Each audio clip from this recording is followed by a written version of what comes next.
High hello welcome back to my channel. मी ईश्वर आपल्या नवीन ब्लॉगमध्ये तुमचं पुन्हा एकदा स्वागत करते। आय होप तुम्ही मस्त आणि मजेत असाल। तर आज आहे महाशिवरात्र आणि तुम्हा सर्वांना महाशिवरात्रीच्या खूप खूप शुभेच्छा। आज मला महाशिवरात्र आहे तर मंदिरात जाऊन यायचं आहे। आमच्या इकडे मंदिर आहे एक, तर तिकडे जाऊन येणार आहे आणि पुन्हा एकदा तुम्हाला महाशिवरात्रीच्या खूप खूप शुभेच्छा। या आहेत आमच्या घरच्या शेवगाच्या शेंगा। तर आज मी शेवगाच्या शेंगा बटाटा टाकून भाजी बनवणार आहे, तर ती रेसिपी तुम्हाला दाखवते। तर शेवगाच्या शेंगासाठी मी काय काय घेतले, इकडे शेवगाच्या शेंगा घेतल्या आहे, कांदा, बटाटा, टोमॅटो, भाजीचा मसाला घरगुती, हळद, त्याच्यानंतर थोडंसं जिरा पावडर, थोडंसं धने पावडर आणि थोडंसं म्हणजे किंचितचा गरम मसाला घेतला आहे, धने जिरा, तेल, तेलावर फोडणी देते।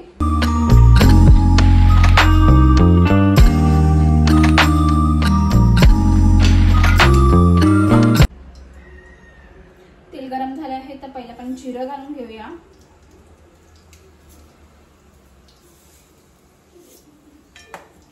जिरं थोडं तडतडलं की त्याच्यामध्ये आपण राई घालून देऊया आणि राई आणि जिरं आपण तडतडून देऊया।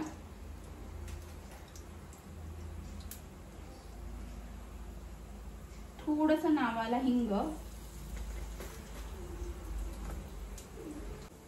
राई जिरं तडतडल्यानंतर आपण ह्याच्यामध्ये आलं आणि लसणाची पेस्ट घालून घेऊ।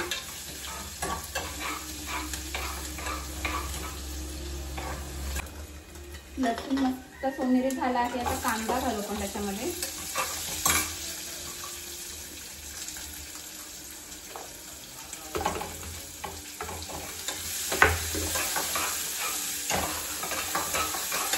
कांदा आपल्याला सोनेरी करून घ्यायचा आहे।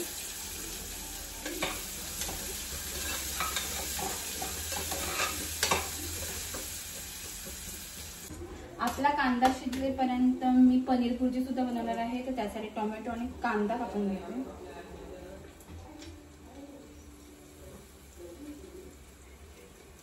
इथे दुसऱ्या साईडला भाताचा कुकर चालू आहे।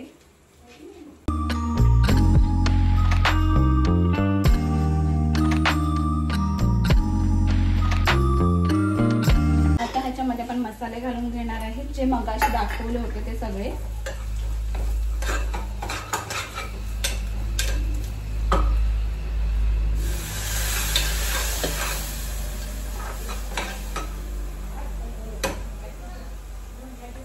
मी मसाला जेव्हा टाकते शिजायला तेव्हा त्याच्याबरोबर थोडंसं पाणी सुद्धा टाकते, कारण की मग त्यामुळे मसाला जळत नाही। मसाला मस्त तेल सुटलं, आता आपण शेंगा, टोमॅटो आणि बटाटा घालूया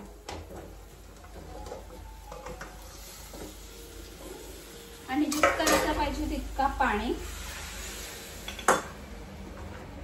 चवीनुसार मीठ,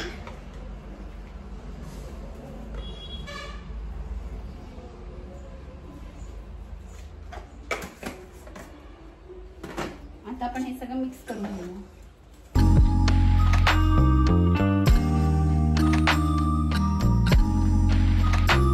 आता आपल्याला कुकर लावून त्याच्या 2 शिट्ट्या काढून घ्यायच्या आहेत।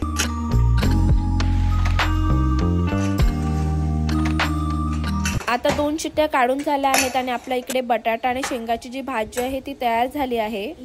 तर आता बनवते आहे पनीर भुर्जी। त्यासाठी पनीर खिसून घेतलं आहे, कांदा, टोमॅटो, बारीक कापलेली मिरची, लसूण आणि आलं आणि लसूण, आणि इकडे काहीच नाही घेतले जास्त, धने पावडर, जिरे पावडर, हळद आणि थोडासा गरम मसाला। आता पॅन मध्ये तेल घालून घेते।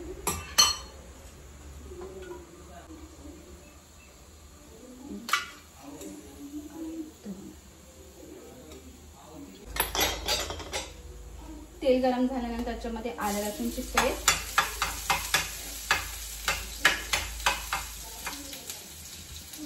बारीक कापलेली मिरची आणि आपण कांदा घालून घेऊ।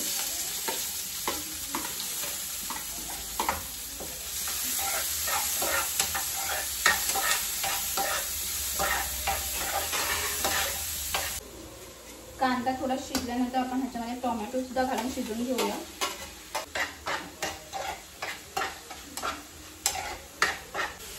त्यानंतर चवीनुसार मीठ,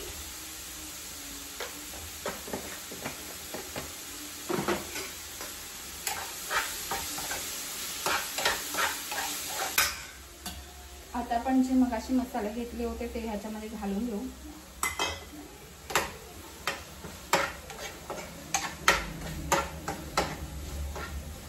त्यामध्ये घालू आपण खिसलेलं पनीर,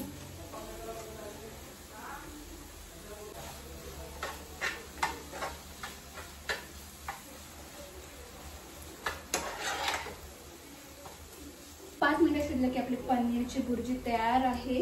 आणि सगळं जेवण झालेलं आहे, भात झालाय, भाजी झाली आहे, पनीरची भुर्जी झालेली आहे, भात आहे, त्याच्यानंतर शेवगाच्या शेंगाची भाजी आणि आपली ही पनीरची भाजी, सॉरी पनीरची भुर्जी.